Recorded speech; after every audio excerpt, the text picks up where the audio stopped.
मित्रों, आप सभी ने एक कहावत तो सुनी ही होगी, तकदीर का लिखा कोई नहीं बदल सकता। इसका मतलब सिर्फ तकदीर लिखने वाले को ही पता होता है और तकदीर हमेशा अच्छे कर्मों से बनती है। इसी विषय पर आधारित भाइयों की कहानी मैं यहाँ आपको सुनाने जा रहा हूँ। तो मित्रों सुने, बात बहुत पुरानी है। गुजरात के शहर सूरत में मनसुख लाल नाम के एक व्यापारी थे। इनका कीमती रत्न का कारोबार था। इनका कारोबार दुनिया के कई देशों में फैला हुआ था। पूरे सूरत शहर में इनका मान और सम्मान था। मनसुख लाल के दो बेटे थे जिनका नाम रामलाल और श्यामलाल था। रामलाल को दौलत और रुतबे का बहुत घमंड था, जबकि श्यामलाल एक शरीफ और सुलझा हुआ इंसान था।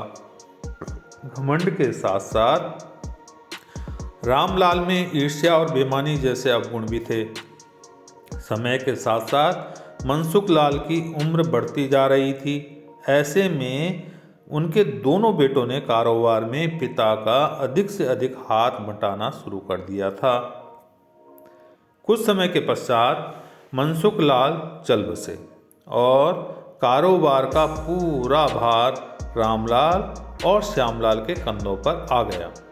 बड़ा भाई होने के नाते रामलाल ने व्यापारिक फैसलों में अपनी मर्जी की चलानी शुरू कर दी। रामलाल बेईमानी और मक्कारी भरे फैसले लेने लगा।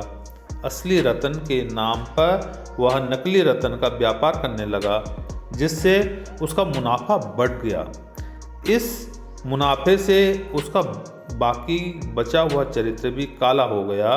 दौलत के घमंड में वह परिवार में उन्मादी जैसा व्यवहार करने लगा। दूसरी तरफ शरीफ और सुलझे हुए श्यामलाल को शुरू में रामलाल की बेईमानी का इल्म तो नहीं हुआ, परंतु जब उसने उसके व्यवहार में परिवर्तन देखा तो पूरे माजरे को समझने में उसे ज़्यादा देर नहीं लगी।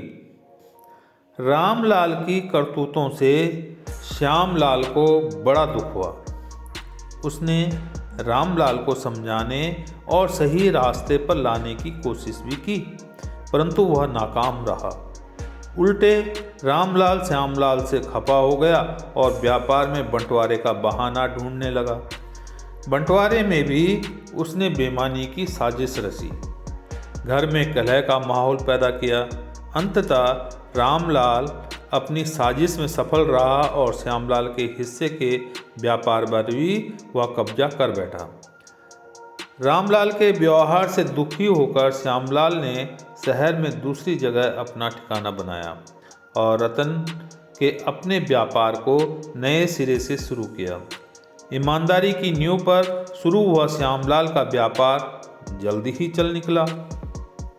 एक तरफ जहां श्यामलाल की ख्याति देश और विदेश में बढ़ने लगी, वहीं दूसरी तरफ रामलाल की करतूतों की पोल खुलने लगी।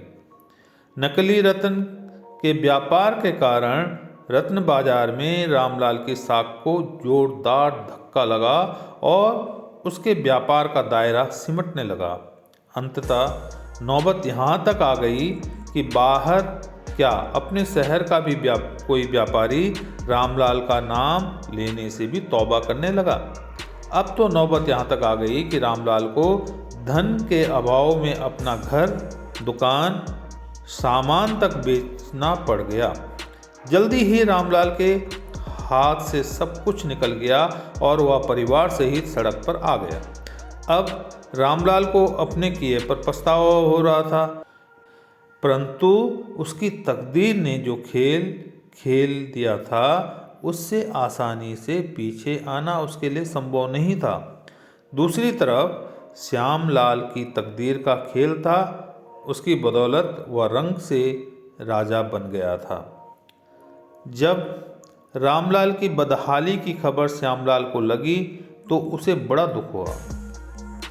पुरानी बातों को भूलकर वह भागा अपने बड़े भाई रामलाल के पास पहुंचा और रामलाल के लाख मना करने के बाद भी उसे परिवार सहित अपने पास ले आया। यह भी तकदीर का ही खेल था कि जिस भाई के साथ रामलाल ने बदसलूकी कर उसे सड़क पर पहुंचा दिया था, वही भाई आज उसे सड़क से उठाकर अपने घर में ले आया था।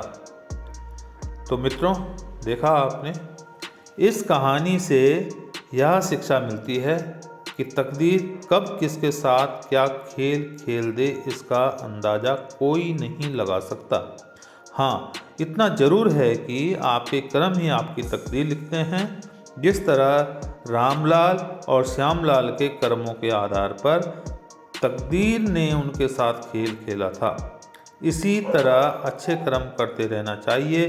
क्या पता कल तकदीर आपके साथ क्या खेल खेल जाए। इसलिए कहते हैं, तकदीर का खेल निराला है।